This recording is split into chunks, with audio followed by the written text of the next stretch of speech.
بسم اللہ الرحمن الرحیم۔ کوشش ٹی وی کے تمام دیکھنے اور سننے والے ناظرین کو السلام علیکم۔ سعد بن معاذ رضی اللہ تعالیٰ عنہ جو زخمی تھے، کعب بن اسد کے دروازے پر جا رکے اور دستک دی۔ کعب نے غلام کو بھیجنے کی بجائے خود دروازہ کھولا۔ بنو قریظہ کے سردار سعد بن معاذ رضی اللہ تعالیٰ عنہ نے کہا، تیرے قبیلے کے بچے نے دیکھ لیا ہے کہ تیری بستی ہمارے گھیرے میں ہے۔ کیا تو کہہ سکتا ہے کہ تو نے وہ گناہ نہیں کیا جس کی سزا آج تیرے پورے قبیلے کو ملے گی؟ کیا تو نے سوچا نہیں تھا کہ بدہیدی کی سزا کیا ہے؟ مجھے انکار نہیں، کعب بن اسد نے ہارے ہوئے لہجے میں کہا، لیکن میں نے وہ گناہ نہیں کیا جو ابو سفیان مجھ سے کرانا چاہتا تھا۔ اس لیے نہیں کیا کہ تو نے اس سے یرغمال میں اونچے خاندان کے آدمی مانگے تھے۔ سعد بن معاذ رضی اللہ تعالیٰ عنہ نے کہا، اس سے پہلے تو نے اسے کہہ دیا تھا کہ تیرا قبیلہ مدینہ کے ان مکانوں پر شب خون مارے گا جن میں ہماری عورتیں اور ہمارے بچے تھے۔ تو نے ایک مخبر بھی بھیجا تھا۔ بدبخت انسان، تو نہ سوچ سکا کہ مسلمانوں کی صرف ایک عورت بیدار ہوئی تو وہ یہودیوں کی شیطانیت کو صرف ایک ڈنڈے سے کچل دے گی۔ میں جانتا ہوں تمہیں نعیم بن مسعود رضی اللہ تعالیٰ عنہ نے خبر دی ہے کہ میں نے تم سے بدعہدی کی ہے۔ کعب بن اسد نے شکست خوردہ آواز میں کہا، تم یہ جان لو کہ یہ خبر غلط نہیں۔ میں نے جو کچھ کیا وہ اپنے قبیلے کی سلامتی کے لیے کیا تھا۔ اب اپنے قبیلے کے لیے سزا خود ہی مقرر کر دے۔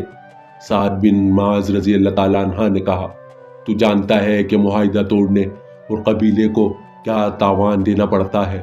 اگر تو خود اپنی سزا کا فیصلہ نہیں کرتا تو بھی تجھے معلوم ہے کہ تیرے قبیلے کا انجام کیا ہوگا۔ کیا تو بنو قینقاع اور بنو نذیر کا انجام بھول گیا ہے؟ مجھے اس زخم کی قسم جو میں نے خندق کی لڑائی میں کھایا ہے، تیرے قبیلے کا انجام ان سے زیادہ برا ہوگا۔ ہاں سعد، کعب بن اسد نے کہا، میں جانتا ہوں میرے قبیلے کا انجام کیا ہوگا۔ ہمارے بچے اور ہماری عورتیں بھی ختم ہو جائیں گی۔ میرا فیصلہ یہ ہے کہ معاہدے کے مطابق میرے قبیلے کے تمام مردوں کو قتل کر دو اور ہماری عورتوں اور ہمارے بچوں کو اپنے ساتھ لے جاؤ۔ وہ زندہ تو رہیں گے، صرف زندہ نہیں رہیں گے۔ سعد بن معاذ رضی اللہ تعالیٰ عنہ نے کہا، وہ خدا کے سچے نبی کے پیروکار بن کر باعزت زندگی بسر کریں گے۔ اپنے تمام آدمیوں کو باہر نکالو۔ سعد بن معاذ رضی اللہ تعالیٰ عنہ واپس آ گئے۔ یا رسول اللہ، انہوں نے رسول اکرم صلی اللہ علیہ وسلم سے کہا، بنو قریظہ نے اپنی سزا خود مقرر کی ہے۔ ان میں جو آدمی لڑنے کے قابل نہیں، انہیں قتل کر دیا جائے۔ ان میں جو آدمی لڑنے کے قابل ہیں، انہیں قتل کر دیا جائے اور عورتوں، بچوں اور بوڑھوں کو اپنی تحویل میں لے لیا جائے۔ سب نے دیکھا کہ بنو قریظہ کے لوگ قلعے سے باہر آ رہے تھے۔ وہاں سرے میں سے کسی کو بھاگ نکلنے کا موقع نہ ملا۔ مورخوں نے لکھا ہے کہ یہودیوں کی تاریخ فتنہ و فساد اور بدہیدی سے بھری پڑی تھی۔ اسے خدا کی دھتکاری ہوئی قوم کہا گیا تھا۔ ان کے ساتھ جس نے بھی نرمی برتی اسے یہودیوں نے نقصان ہی پہنچایا تھا۔ چنانچہ بنو قریظہ کو بخش دینا بڑی خطرناک حماقت تھی۔ مسلمانوں نے اس قبیلے کے ایسے تمام آدمیوں کو قتل کر دیا جو لڑنے کے قابل تھے اور بوڑھوں، عورتوں اور بچوں کو اپنی تحویل میں لے لیا۔ دو مورخین نے لکھا ہے کہ رسول اکرم صلی اللہ علیہ وسلم نے بنو قریظہ پر فوج کشی کی تو یہودیوں نے بڑا سخت مقابلہ کیا۔ مسلمانوں نے 25 روز بنو قریظہ کو محاصرے میں لیے رکھا۔ آخر یہودیوں نے رسول اکرم صلی اللہ علیہ وسلم کو پیغام بھیجا کہ سعد بن معاذ رضی اللہ تعالیٰ عنہ کو ان کے پاس صلح کی شرائط طے کرنے کے لیے بھیجا جائے۔ چنانچہ سعد بن معاذ رضی اللہ تعالیٰ عنہ گئے اور یہ فیصلہ کر کے آئے کہ بنو قریظہ کے آدمیوں کو قتل کر دیا جائے اور ان کی عورتوں اور بچوں کو مال غنیمت میں لے لیا جائے۔ جن یہودیوں کو قتل کیا گیا ان کی تعداد 400 تھی۔ زیادہ تر مورخوں نے لکھا ہے کہ بنو قریظہ نے مقابلہ نہیں کیا اور اپنے کیے کی سزا پانے کے لیے قلعے سے نکل آئے۔ مدینہ میں یہودیوں کے قتل عام کے ساتھ یہ ذکر دلچسپی سے خالی نہ ہوگا کہ اس سے پہلے مسلمانوں نے یہودیوں کے 2 قبیلوں بنو نذیر اور بنو قینقاع کو ایسی ہی بدعہدی اور فتنہ پروری پر ایسی ہی سزا دی تھی۔ ان قبیلوں کے بچے کچھ یہودی شام کو بھاگ گئے تھے۔ شام میں ایرانیوں کی حکومت تھی۔ ایک عیسائی بادشاہ ہرقل نے حملہ کر کے شام پر قبضہ کر لیا۔ یہودیوں نے اس کے ساتھ بھی بدعہدی کی۔ ادھر مدینہ میں مسلمان بنو قریظہ کو قتل کر رہے تھے، ادھر ہرقل بنو نذیر اور بنو قینقاع کا قتل عام کر رہا تھا۔ ایک حدیث ہے جو حضرت عائشہ رضی اللہ تعالیٰ عنہ کے حوالے سے ہشام بن عروہ نے بیان کی ہے کہ سعد بن معاذ رضی اللہ تعالیٰ عنہ کے فیصلے کو رسول اکرم صلی اللہ علیہ وسلم نے قبول فرما لیا اور بنو قریظہ کے یہودیوں کو قتل کر دیا گیا تھا۔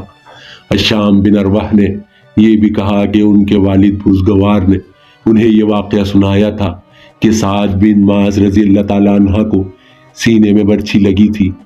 جب بنو قریظہ کو سزا دی جا چکی تو رسول اللہ صلی اللہ علیہ وسلم کے حکم سے سعد بن معاذ رضی اللہ تعالیٰ عنہ کے لیے مسجد کے قریب ایک خیمہ لگا کر اس میں انہیں رکھا گیا تاکہ ان کے زخم کی دیکھ بھال آسانی سے ہوتی رہے۔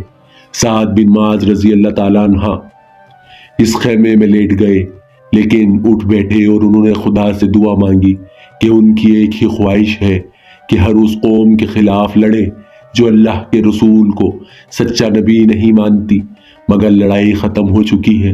انہوں نے خدا سے التجا کی، مسلمانوں کا کوئی اور لڑائی لڑنی ہے تو مجھے اس میں شریک ہونے کے لیے زندگی عطا فرما۔ اگر یہ سلسلہ ختم ہو گیا ہے تو میرے زخم کو کھول دے کہ میں تیری راہ میں جان دے دوں۔ سعد بن معاذ رضی اللہ تعالیٰ عنہ کی یہ دعا 3-4 آدمیوں نے سنی تھی، لیکن انہوں نے اسے اہمیت نہیں دی تھی۔ صبح کسی نے دیکھا کہ سعد بن معاذ رضی اللہ تعالیٰ عنہ کے خیمے سے خون بہہ بہہ کر باہر آ رہا تھا۔ خیمے میں جا کر دیکھا سعد بن معاذ رضی اللہ تعالیٰ عنہ شہید ہو چکے تھے۔ انہوں نے خدا سے شہادت مانگی تھی، خدا نے ان کی دعا قبول کر لی، ان کے سینے کا زخم کھل گیا تھا۔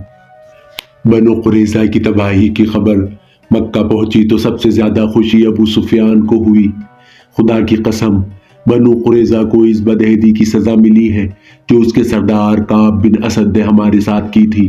ابو سفیان نے کہا، اگر اس کا قبیلہ مدینہ پر شب خون مارتا رہتا تو فتح ہماری ہوتی اور ہم بنو قریظہ کو موت کی بجائے مال غنیمت دیتے۔ کیوں خالد، کیا بنو قریظہ کا انجام بہت برا نہیں ہوا؟ خالد نے ابو سفیان کی طرف ایسی نگاہوں سے دیکھا جیسے اسے اس کی بات اچھی نہ لگی ہو۔ کیا تم بنو قریظہ کے اس انجام سے خوش نہیں ہو خالد؟ ابو سفیان نے پوچھا۔ مدینہ سے پسپاہی کا دکھ اتنا زیادہ ہے کہ بڑی سے بڑی خوشی بھی میرا یہ دکھ ہلکا نہیں کر سکتی۔ خالد نے کہا، بدعہدی کی دوستی دشمنی سے زیادہ خطرناک ہوتی ہے۔ کیا تم مجھے بتا سکتے ہو کہ یہودیوں نے کس کے ساتھ وفا کی ہے؟ اپنی بیٹیوں کو یہودیت کے تحفظ اور فروغ کے لیے دوسری قوموں کے آدمیوں کی عیاشی کا ذریعہ بنانے والی قوم بھروسے کے لائق نہیں۔ ہمیں مسلمانوں نے نہیں، طوفانی آندھی نے محاصرہ اٹھانے پر مجبور کیا تھا۔ ابو سفیان نے کہا، ہمارے پاس خوراک نہیں رہی تھی، تم لڑنا نہیں چاہتے تھے۔ خالد نے کہا اور اٹھ کر چلا گیا۔ خالد اب خاموش رہنے لگا تھا۔ اسے کوئی زبردستی بلاتا تو وہ جھنجلا اٹھتا۔ اس کے قبیلے کے سردار ابو سفیان اس سے گھبرانے لگا تھا۔ خالد اسے بزدل کہتا تھا۔ خالد نے اپنے آپ سے عہد کر رکھا تھا کہ وہ مسلمانوں کو شکست دے گا، لیکن اسے جب میدان جنگ میں مسلمانوں کی جنگی چالیں اور ان کا جذبہ یاد آتا تو وہ دل ہی دل میں رسول اکرم صلی اللہ علیہ وسلم کو اخراج تحسین پیش کرتا تھا۔ ایسا عسکری جذبہ اور ایسی عسکری فہم و فراست قریش میں ناپید تھی۔ یہ فہم و فراست خالد میں تھی، لیکن اپنے قبیلے سے اسے تعاون نہیں ملتا تھا۔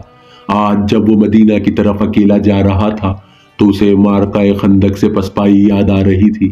اسے غصہ بھی آ رہا تھا اور وہ شرمسار بھی ہو رہا تھا۔ اسے یاد آیا کہ اس نے 1 سال کس طرح گزارا تھا۔ وہ مدینہ پر ایک اور حملہ کرنا چاہتا تھا، لیکن اہل قریش مدینہ کا نام سن کر دبک جاتے تھے۔ آخر اسے اطلاع ملی کہ مسلمان مکہ پر حملہ کرنے آ رہے ہیں۔ اسے یہ خبر ابو سفیان نے سنائی تھی۔ مسلمان مکہ پر حملہ کرنے صرف اس لیے آ رہے ہیں کہ ہم نے ثابت کر دیا ہے کہ قبیلہ قریش محمد صلی اللہ علیہ وسلم سے ڈرتا ہے۔ خالد نے ابو سفیان سے کہا، کیا تم نے اپنے قبیلے کو کبھی بتایا ہے کہ مسلمان مکہ پر حملہ کر سکتے ہیں؟ کیا قبیلہ حملہ روکنے کے لیے تیار ہے؟ اب اس بحث کا وقت نہیں کہ ہم نے کیا کیا اور کیا نہیں کیا، ابو سفیان نے کہا۔ مجھے اطلاع دینے والے نے بتایا ہے مسلمانوں کی تعداد تقریباً 1500 ہے۔ تم کچھ سوچ سکتے ہو؟ میں سوچ چکا ہوں، خالد نے کہا۔ مجھے 300 سوار دے دو، میں مسلمانوں کو رستے میں روک لوں گا۔ میں الغیم کی پہاڑیوں میں گھات لگاؤں گا، وہ اسی درے سے گزر کر آئیں گے، میں انہیں ان پہاڑوں میں بکھیر کر ماروں گا۔ تم جتنے سوار چاہو لے لو، ابو سفیان نے کہا، اور فوراً روانہ ہو جاؤ، ایسا نہ ہو کہ وہ درے سے گزر آئیں۔